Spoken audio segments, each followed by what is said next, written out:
Welcome and thanks for joining us today. My name's Lauren Horan and I work on the marketing team here at MLA. We're excited to bring you today's webinar where we're going to discuss how to protect the executive team in your own career in private company M&A. We are thrilled to be joined once again by our friend John Nixon, partner in employee benefits and executive compensation at Duane Morris. He's going to share his expertise with MLA's Heather Fine and Casey Feldman, both partners in our in-house counsel recruiting practice. Heather is based in Chicago and Casey covers our New York and Florida markets. Just a few housekeeping items to go over before we get started. All attendees are in listen-only mode for the duration of the presentation and everyone's cameras are off. As a reminder, this webinar is being recorded and we will email the link to all registrants. You may ask a question at any time throughout the event, and we encourage you to do so. You'll find the Q&A button at the bottom of your screen. At the close of today's webinar, a survey will appear on the screen. We hope you'll take the time to fill it out. Let us know how we did today, as well as other topics you'd like to hear about from us.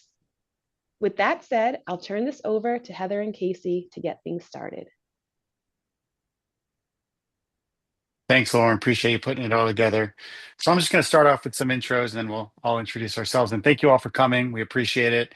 I see a very large crowd in the participants, which is always welcome. John always attracts a lot of people to hear him speak. And we've done this many times with John. So again, Casey Feldman, I'm in our New York and Florida office. I cover in-house search, and that's everything from CLOs down to AGCs. Been doing it about over a decade now. Happy to be here. Happy to be working with Heather and John again. Heather, I'll let you introduce yourself. Yep. Hi, thanks, Casey. John, we're always thrilled to have you. So thank you so much for the time. Heather Fine, as Lauren said, I am a partner in our Chicago office.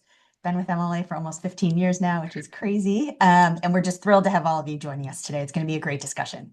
So, and then of course we have our wonderful, the center of attention for this webinar, John. And my name is John Nixon.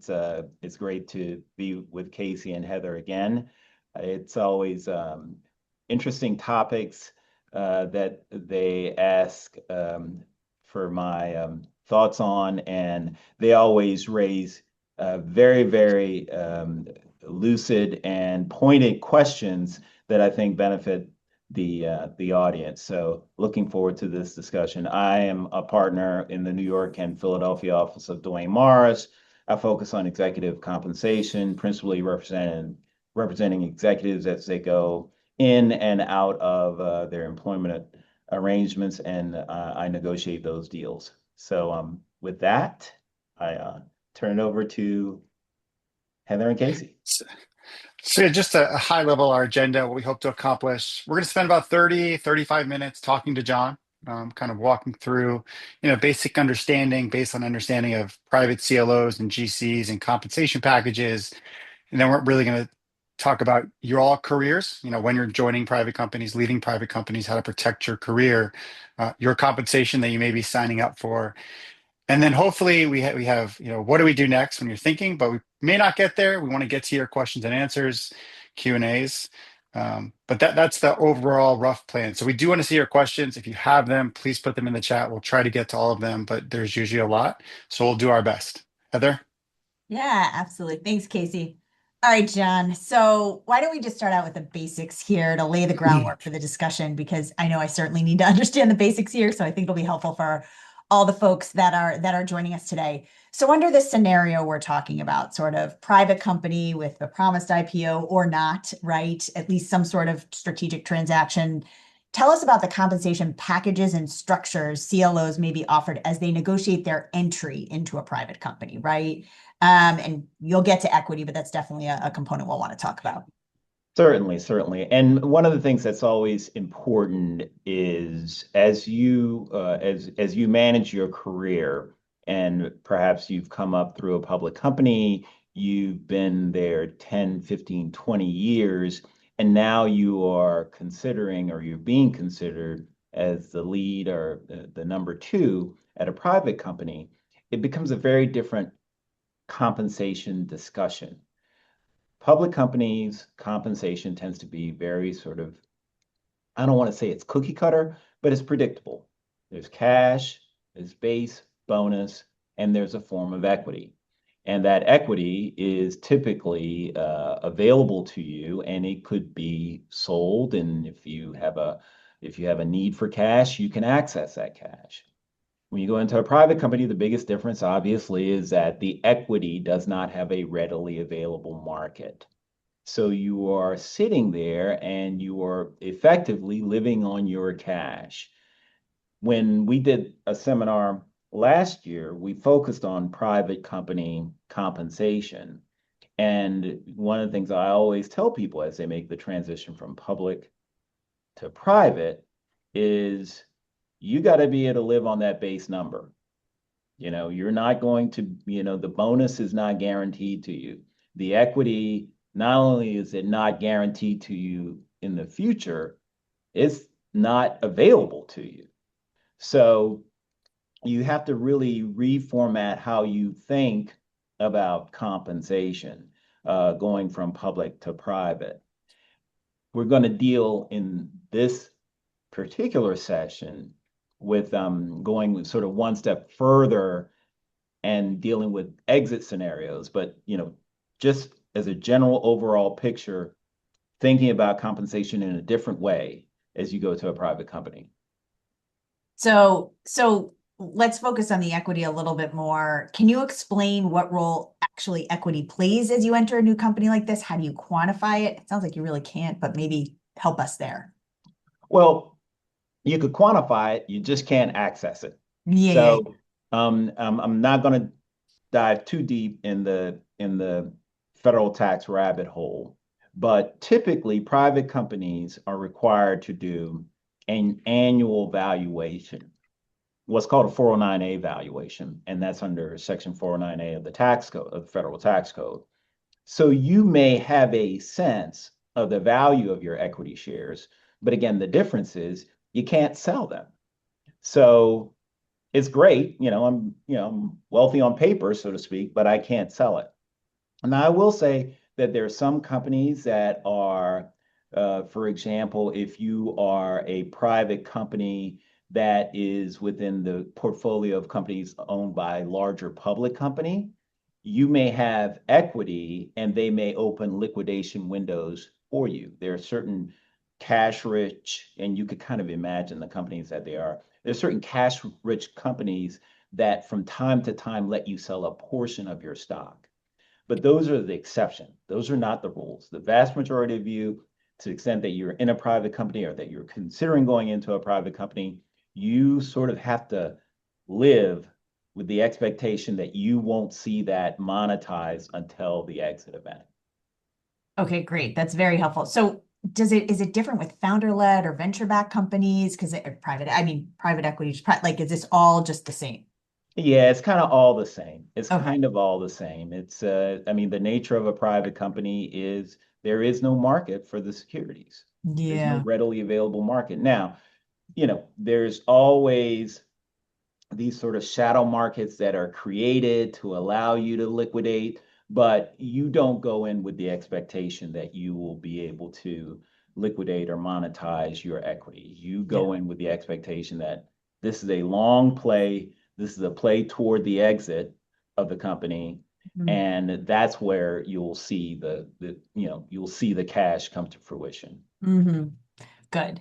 So what role do management incentive plans play in all of this? So management incentive plans, to me, are the key for lawyers, and lawyers especially, because let's be honest, we're rarely the founders. I've represented CEOs in private companies who are founders. I've represented chief strategic officers, chief medical officers, chief financial officers who, have founders shares. Never represented a lawyer who has founders shares. We tend to come in after the boat has been built. Okay. So one of the things that's important in the private company and that you will look for is a management incentive plan, because that really sort of identifies how much equity the founders and the principal investors are putting aside to induce the kind of talent they need. And that percentage could be as low as 5%, it could be as high as 15%. But what it really is designed to do is to say, okay, we've got this business up and running, and now we need to professionalize our senior staff, our senior management. So how do you get someone to come over from an Alphabet or an Amazon or name your company? How do you get that top tier talent to come over? Well, you have to promise them equity, and you have to plan for that equity. So that's where you see the management incentive plan come in. And it could have all kinds of bells and whistles in it. We'll kind of talk about some of those bells and whistles, but it tends to be, anywhere within that range of 5 to 15% set aside to induce key managers and key, top tier executives to come to the building. Yeah. Okay. That's great to know. And then just as we're sort of rounding out and finishing up this section about sort of the basics. So what role do you and lawyers like you play in these situations? Well, I play a couple of different roles depending upon the situation. I mean, sometimes I just am representing an executive going into a private company. That's sort of straightforward. But what we'll talk about here is the kind of unique representation and the unique scenarios that arise when there is an exit. Okay, when we finally gotten to the point where the company can be sold. And here's where it gets interesting. You have the buying entity, and that could be a strategic or a financial investor, and we'll discuss the difference. And you have the company that's being sold, and of course, its investors and its owners. So the buyer has counsel, seller has counsel, and seller is selling assets, but they're also selling intellectual capability. They're selling that senior executive team. Who represents that senior executive team? Well, me and lawyers like me. What we tend to do, and what is increasingly a condition of these sales, is, let's say there are 6 key executives that have to come over. Increasingly, buyer's counsel will say, I don't want to deal with 6 different lawyers. I want to deal with one firm that can represent these 6 executives. Now, as an executive, you could say, well, I'm going to go out and hire my own lawyer. And that's always your right. That could create some efficiencies. There's the perception that bringing in people who are not sophisticated in this particular type of deal can create some inefficiencies. And from the buyer's standpoint, they are trying to expedite a transaction, which, 6 different lawyers making 6 different arguments doesn't necessarily help. So oftentimes what the seller will do is the seller will say, look, you always have a right to counsel. And if you want counsel, you go out and hire a lawyer.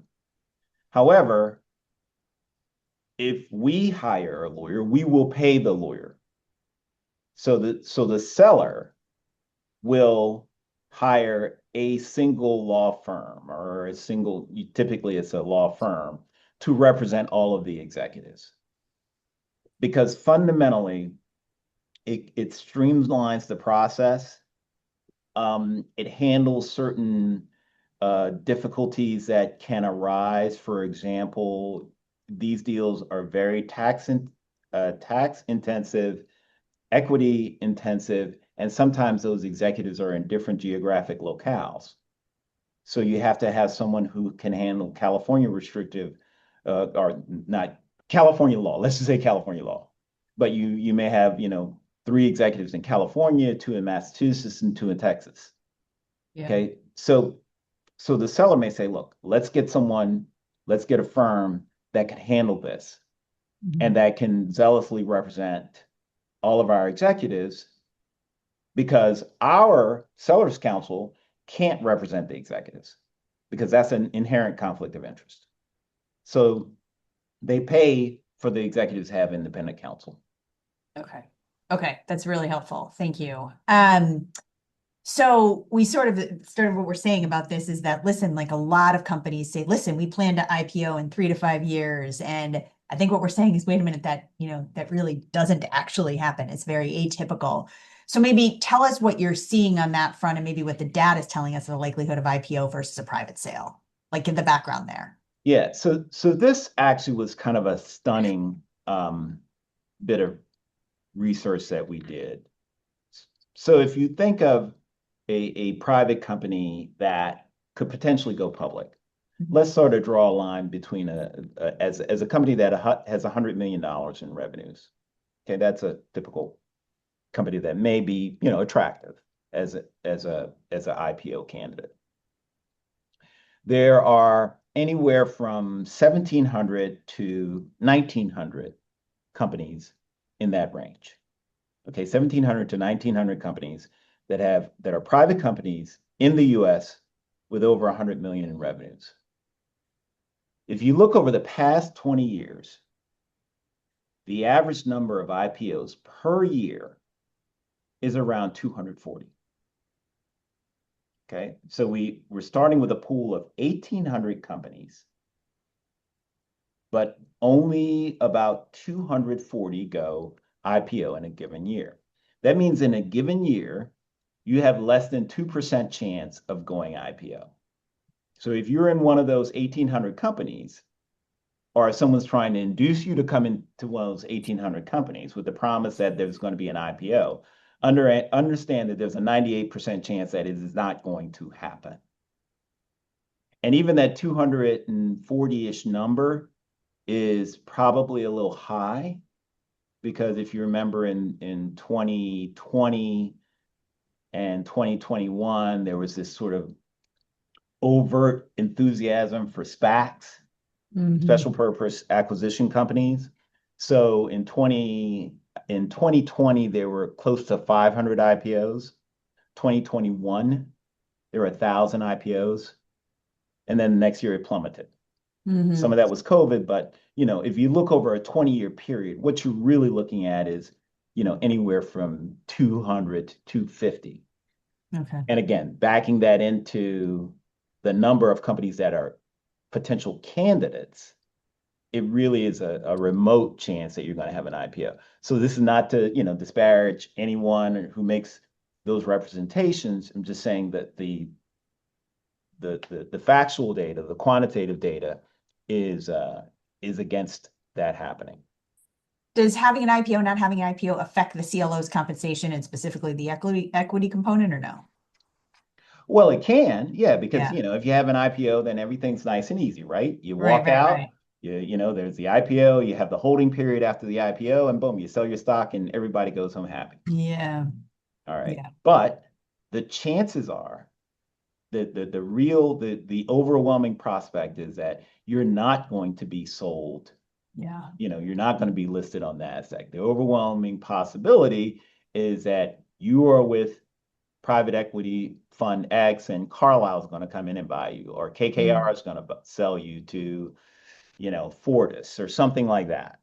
That really represents the highest likelihood that you have an exit, if, of course, you are fortunate to have an exit. Yes. Okay. That's actually really helpful. And then maybe let's just spend a couple quick minutes before we shift to Casey on the role the CLO plays in these deals, right? Maybe what are some of the key agreements? Who is the CLO representing? Talk to us a little bit about what the chief legal officer to general counsels are doing here. Okay. So the CLO has to wear so many hats. I don't know how they do it, because you are, on the one hand, negotiating against the buyer. So you are sort of leading the charge in that negotiation with the buyer. You are also, of course, satisfying and being responsive to your client, the seller. And not only the seller, but the CEO of the portfolio company. So, you're serving those two.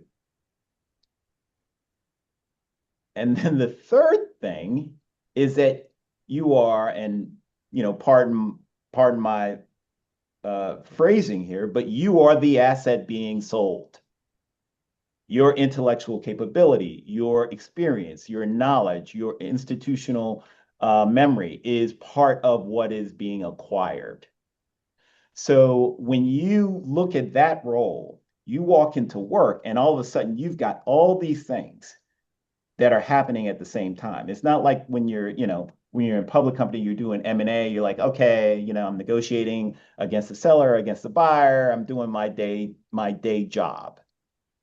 But when you're in this environment, you have multiple responsibilities, including a responsibility to yourself and your own career.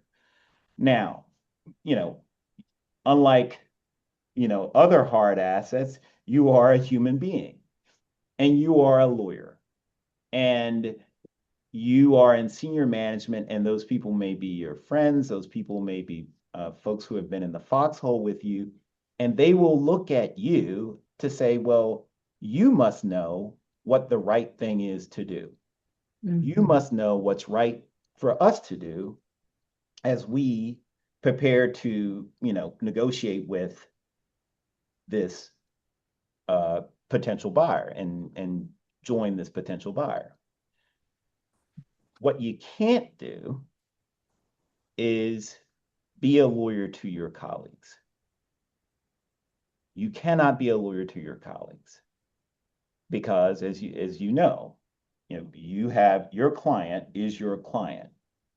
Your colleagues' interests diverge from the interests of your client. So you could obviously choose to be a lawyer for yourself, but you can't be a lawyer for your colleagues. And that's where it really gets hard, because you have to tell people who may have come to you for advice through the course of their careers that this is an area where they need to have someone who is exclusively devoted to them. All right, that's helpful. Anything else about agreements or the deal structure before we shift over to Casey that's important for folks to know? Yeah, I mean, there's going to be a lot of things that a lot of agreements that are going to be thrown at you. And this is both in your case, and this is, agreements that you'll be looking at on your own behalf, but that will be led to the rest of the senior management team. You'll typically have a management incentive plan that Heather mentioned before. You'll have potential rollover agreements. All right, you currently have equity in the company. The buyer may come in and say, we want you to take a portion of, you could take a portion of your equity in cash, but we also expect you to have some investment in the new code that's going to be established that we're bringing you over to. So there will typically be some requirement that you roll over a portion of your equity into the new company. And there's an agreement that follows that. You'll have your own employment agreement, possibly, if that's culturally what the buyer is accustomed to. And that has to be negotiated. Then you have the sort of side agreements that come off of employment agreement. You may have a restrictive covenant agreement. Now, again, we could talk about, as lawyers, what we do with restrictive covenants and non-competes, but I can assure you that the buyer will have some expectation that you do not go out and compete. Maybe not you, but other members of the senior management team. So if you are part of not necessarily representing them, but socializing them around the idea of what this could look like, that is something you want to raise with them. There may be retention agreements to keep you in the building, a little incentive to keep you in the building, in addition to your equity, to keep you in that building while the transition occurs. So it could be any one of a number of different agreements that you have to have in mind and that you have to sort of begin to think about as you sort of preserve yourself going into the new role. Okay. Lots of law going on right now. Yeah. I only laugh since I haven't practiced law in so many years. Anyway, so why don't we shift over, Casey? Maybe we can talk a little bit more about understanding their own folks trying to understand sort of their personal and professional positioning. We start to talk about it, but Yeah, I appreciate that, Heather. So this part is more about protecting you right? Not Mm. you as the potential general counsel or CLO of an acquired company or a target. So, John, from a career strategy standpoint, if you see a sale is imminent, not IPO, because we learned that I think it was 18,000 companies, 240 go public, something like that. So less than 2%. Um, what factors should the CLO consider when they're thinking, should I stay? Should I leave? Should I negotiate a transition period? What should they be thinking about in these situations? Uh, good question. Good question. And thanks for correcting me. If I said 1,800, I meant to say 18,000. Sorry. So sorry about that. Everyone's like, that math doesn't work. So yeah, 18,000. Um, I was just going to let it go, John, but all right, no, we'll no, I call no, it didn't no, that. no. even get it. I No, mean, no, that's no. how bad Listen, I am at math. I'm like, oh yeah. I appreciate it. I appreciate it. Thanks, Casey. So what should you be thinking about? Well, a lot of it to me goes to who is the acquiring company. All right. So, they're really, if you could divide the world into two broad buckets, there's strategic investors and there's financial investors. Strategic investors are, you know, Corporation X, and we see this little private company that sort of fits into our mission. It's something that it is a synergy with what we do, and therefore we want to snap it onto our corporation. All right. In that scenario, there are a number of considerations, but the biggest consideration, frankly, is, am I duplicative? Right? I've been the general counsel. I'm now joining a much larger entity, right? And do they have people who do what I do? Do they have a CLO? Do they have a deputy CLO who is in my sector? Am I necessary to them? So that's kind of the threshold issue, is who is the counterparty, who's acquiring you? And if it's a strategic investor, you kind of have to think, okay, do I want to work for large corporation X? Do I want to go from being a CLO to being a deputy? Because you're not going to displace their CLO. All right. So that's both a fundamental career change, in addition to all the economics associated with it. And, we've all discussed this in the past. Lawyers, in-house lawyers, have to be always attuned to their brand. And if your brand is as a chief legal officer and you are no longer going to be a chief legal officer, that's a serious consideration. All right. So that's strategic investors. And stop me if you want, if there's any part of this you want me to clarify. But the other potential universe is financial investors. So that's the private equity funds. On occasion, that could be maybe a family-owned fund. But for the most part, let's assume that it's going to be a private equity fund. Well, if they're coming in, they're buying the company, and they expect the management to run the company. So you were a CLO before when it was owned by Carlyle. You'll still be CLO when it's run by KKR. All right. And so that day-to-day won't change. They're not looking to replace you. They're not looking for any synergies. What they're looking for is, how can we exploit a potential financial gain from this company on exit? We're not looking to integrate it. We're looking to extract value and exit. So that's a very different consideration, right? That's something that, from a brand standpoint, your brand is staying the same. You're still going to be the CLO, but you just will be serving a different owner investor. And that's, to me, the sort of the biggest thing you have to decide is, given this deal, is this a place I still want to be a year from now? Yeah.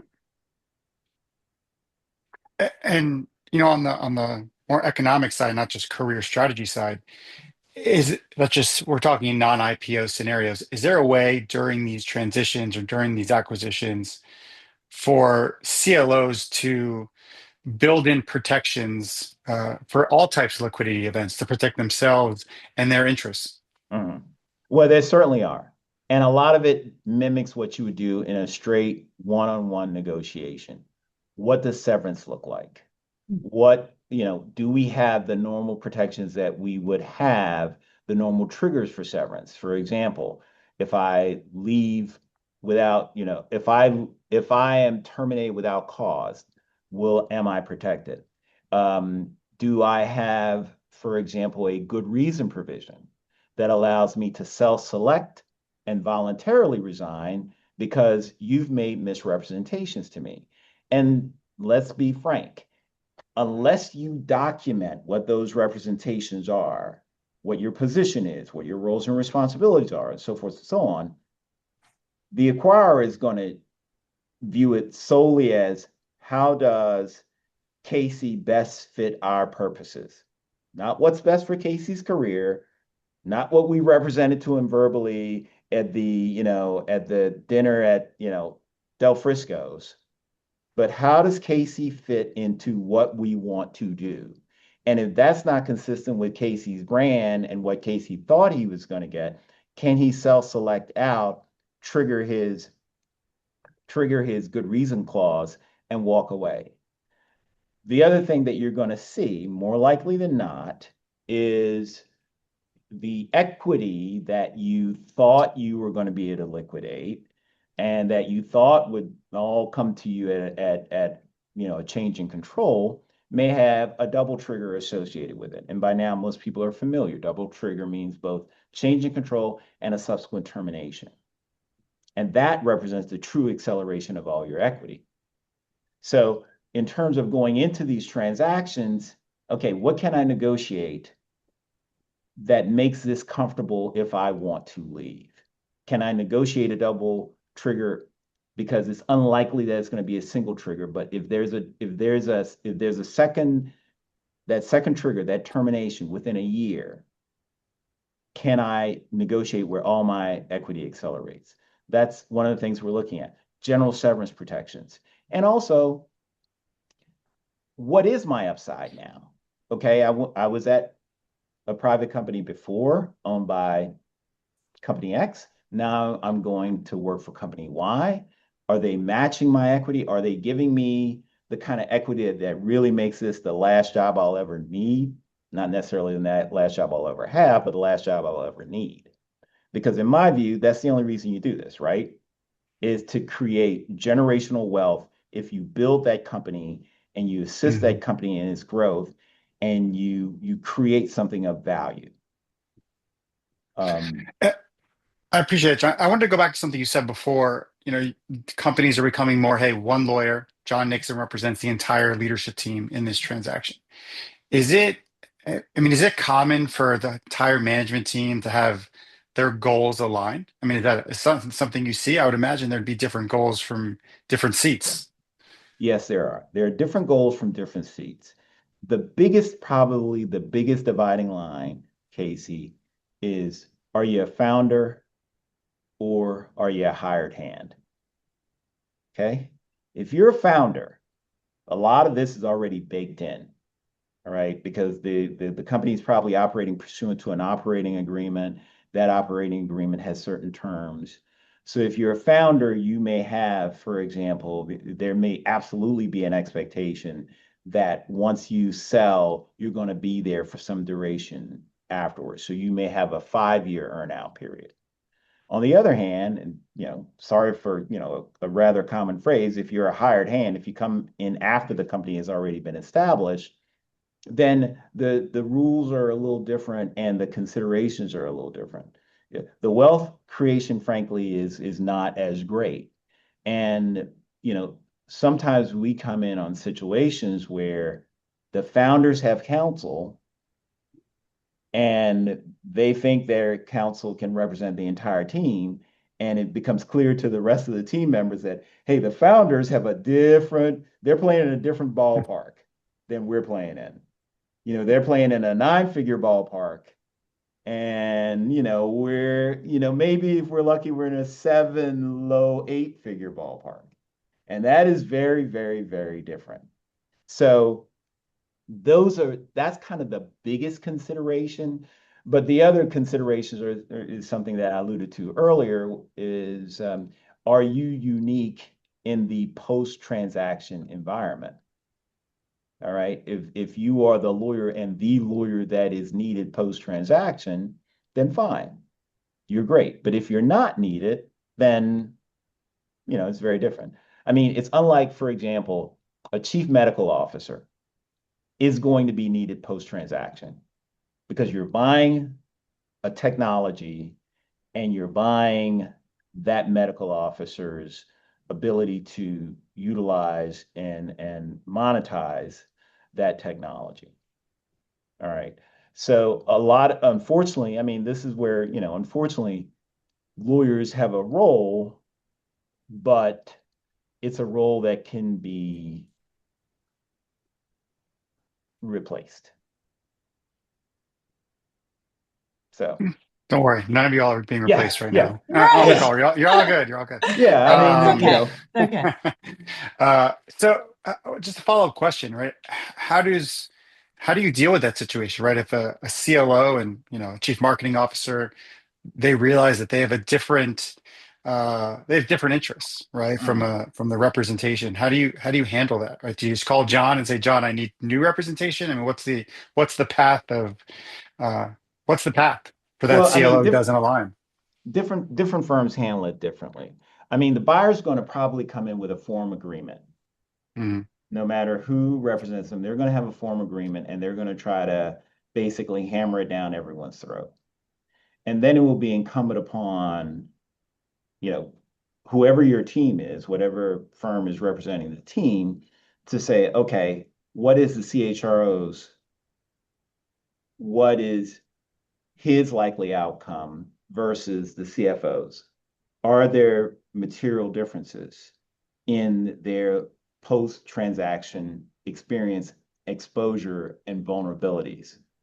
Because, when I say a single firm, by no means do I mean the representation is uniform, block, block, block, block, block for each person. Each person has different facts, each person has different concerns, and it's important that you reflect those concerns in the negotiations. So, the example of how we do it, I mean, other firms may do it differently, but the example of how we do it is we tend to assign state-specific attorneys who sort of handle individual executives. Okay. And it's important that the executive, and this is really crucial, you're talking about someone's career. So it's important that they feel that they're talking to someone who is representing them, who understands their concerns. So I may have a deal where we're representing the team, but I have a California attorney handling California issues, a Mass attorney handling Massachusetts issues, and a Texas attorney handling Texas issues. But more importantly, what they're doing is being a one-on-one with that executive. And then we're taking the agreement that may come over from the buyer, and we're negotiating that agreement for that individual executive's concerns. That's helpful to think about it, separate it out. I want to jump to the last question because I do want to get to questions and answers, and we have a good amount in these deals. And obviously, you've seen a lot of M&A transactions representing, the C-suite, not just CLOs. What do people really need to be thinking about? Where have you seen the biggest pitfalls? People not think about something and it come back to bite them. What are the big things that everybody The should think about? two big things. One, both are unacceptable for lawyers, but it's a trap people fall into. One, they don't know what they have in their hand. You have quote unquote equity. You may not know that equity does not have the rights that you would typically associate with equity. That equity may require, on a change in control, that a percentage of it be rolled over. It may have, drag along rights where the founders or the senior investors can force you into a sale, or they can drag along, or you may have now you may be fortunate to have tag along rights where you could jump in, but that equity has certain features that oftentimes people aren't aware of because I've said this before, everyone reads the first page of the grant agreement. No one reads what comes after that. They want to know how many shares I got, what's the vesting schedule. Also to the terms of that grant. Vesting, if you think of vesting, you may think of it in a more traditional public company mindset, which is, oh yeah, I vest when I hit 3 years, or I vest a third, or I vest when we meet these performance criteria. So performance shares versus time-based shares. Oftentimes, vesting is a function of the investor return. So they may have some multiple of their investment that they expect to get on the disposition of the company. And if they achieve that multiple, then you'll be 100% vested. But if they get 75% of that multiple, then you're only 75% vested. So a lot of times people hear change of control, they think, oh, okay, change of control, all my shares are going to invest. Not necessarily. It may be a function of how much they got on the sale of the company. It may be a function of it doesn't get triggered until you have the second triggering event. So a big mistake that people make is they don't know what they have, and they don't know how it gets monetized. A second big mistake that people make is, frankly, tax law. All right. The tax code is always there. It's always there. So change in control, you could have what's called the golden parachute issues of 280G. Depending upon how the incentives are structured, you could have issues under Section 409A of the code, which applied to deferred compensation. Going in, you may get a grant that has that allows you to make 83B elections, and that's to have a sort of favorable tax treatment. You may have qualified small business stocks. So there are all these tax issues that sort of operate on the periphery, but become central to the value that is extracted in the deal. And I think those are the things that people tend not to think of. They really don't know what their equity looks like, and they really, really don't know the tax impact of the sale. So appreciate that, John. We don't want to run out of time. There's some really good questions, and Heather and I are going to go back and forth. And one question I've seen come up on the Q&A, please continue to ask them. We see them pop up, is in your experience, and obviously private equity shares are, there's no real value yet. It's just a volume amount. Compared to CEOs, CFOs, CHROs, what do you generally see percentage-wise the CLO or GC getting compared to their counterparts in terms of equity, not cash? Yeah. So you could expect in a PE pool, half of that pool will go to the CEO.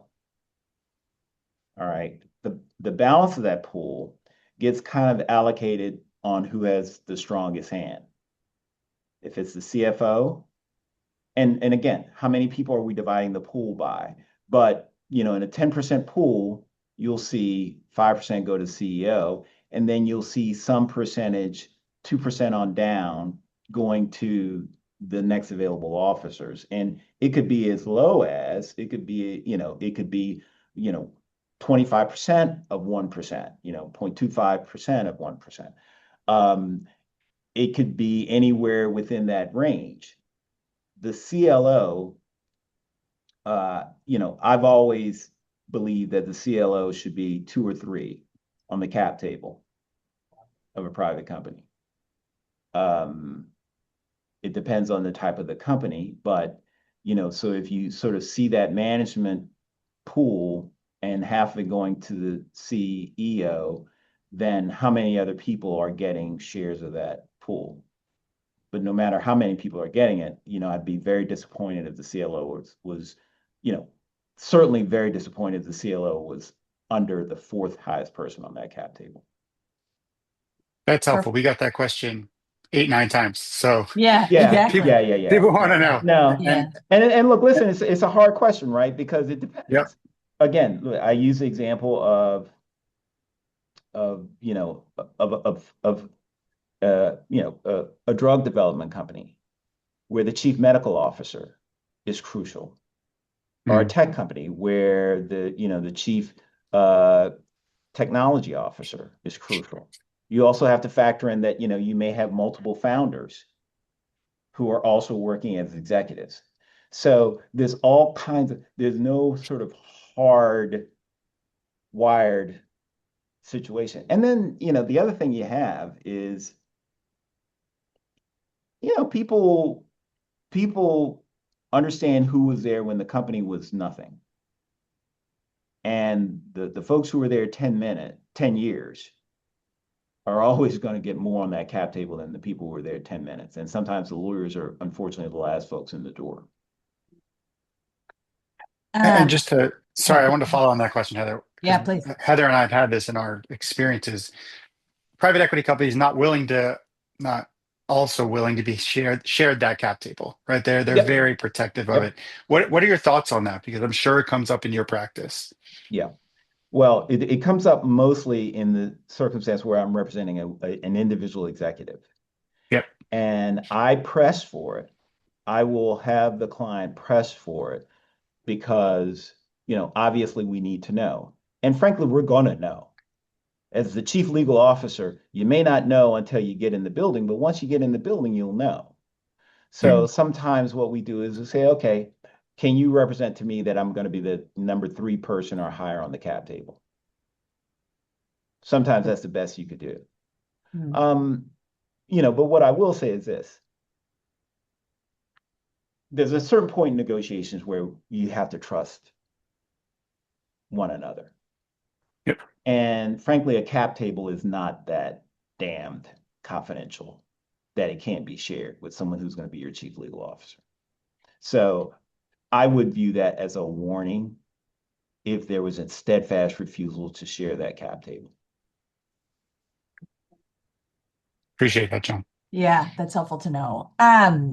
So I have 2 questions. The first one is, well, there's lots of questions, but I want to ask these together.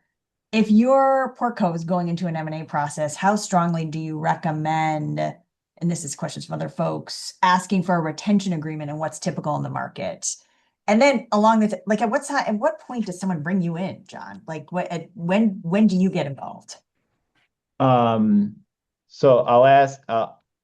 I'll answer the first question because that one's harder to answer. The retention agreement is, you got to be able to read the room. All right. Everyone's not going to be as equally valuable.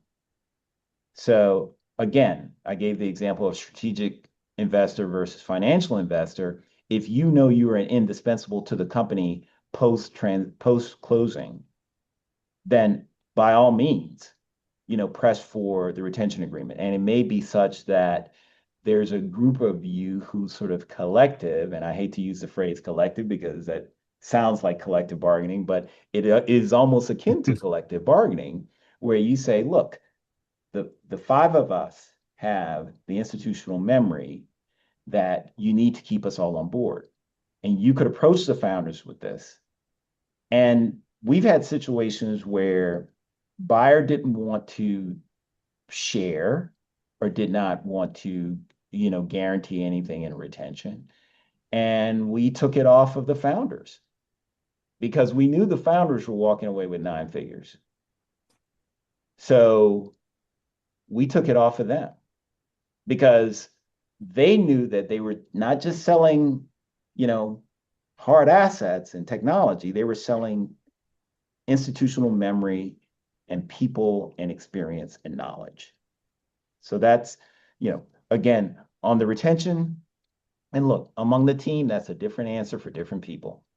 So you got to know who your person is, who your client is, and you've got to know how important you are. In terms of when people bring me in or someone like me,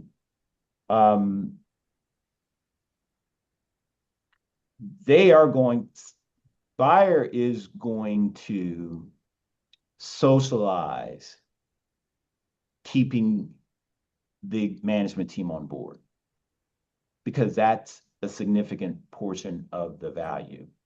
So there will be dinners where you'll meet the buyers, and there'll be, socialization and Zooms where you meet the buyers and you begin to talk and so forth.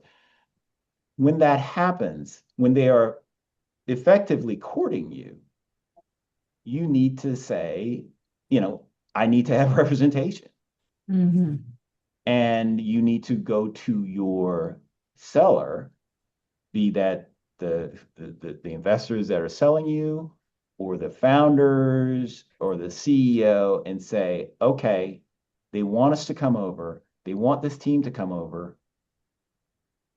How are we going to be represented? How are our interests going to be represented? But it's not, these sales, if you're the CLO, you're going to know about the sale before anybody. Other than the founders, you're going to know about it early. And you'll know when it gets serious. And as it begins to get serious, you need to speak up.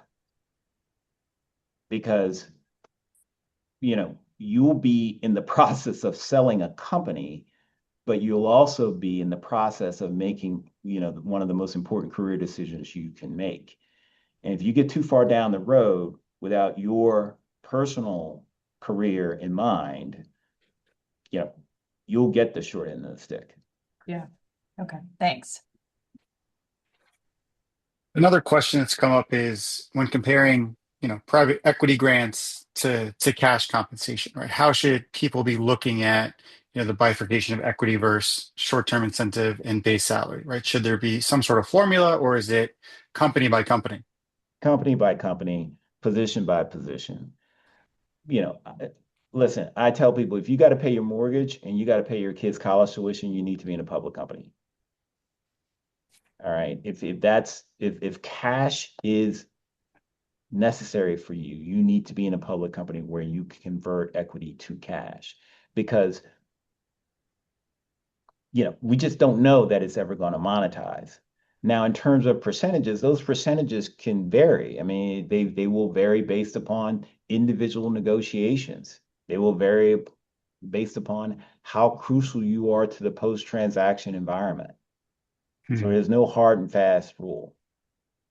Yeah, I just wanted to highlight something you said there. Going to a private equity-backed company or private company with equity offered, you're taking a chance, right? You're taking a chance that it's going to monetize or not. So I think, and Heather and I talk about this a lot with candidates, you're taking a job based on equity only. You're taking a job based on future earnings, not today, because that may never happen. So Exactly. I appreciate you saying that. Yeah. Yeah. So, and John, we have a question that says, what are the options for executives entering a private company without an equity plan? I mean, Wow. yeah. Don't. Right. Don't. I mean, that's Right. that's the option. They don't listen. Look, here's where I see this in all seriousness. Yeah. Not to generally disparage family-owned companies or family-owned, funds. But oftentimes the understanding is the family will own the company and you will work for the company. And the family likes your company and will buy out the founders, but we have no intention of, unless unless you marry into us, we have no intention of sharing it with you. So that's a decision you have to make, because on the one hand, right, your cash compensation probably is going to be a little bit less than it would be for a similar position in a publicly traded company. And you don't have the upside of equity. So maybe you do it for brand enhancement, to say that you're a CLO. Maybe if you're a deputy GC and this is the chance to be a GC, you do it. But I can't think of too many scenarios where I would want to go to a privately owned company that was not willing to share equity with me. Mm-hmm.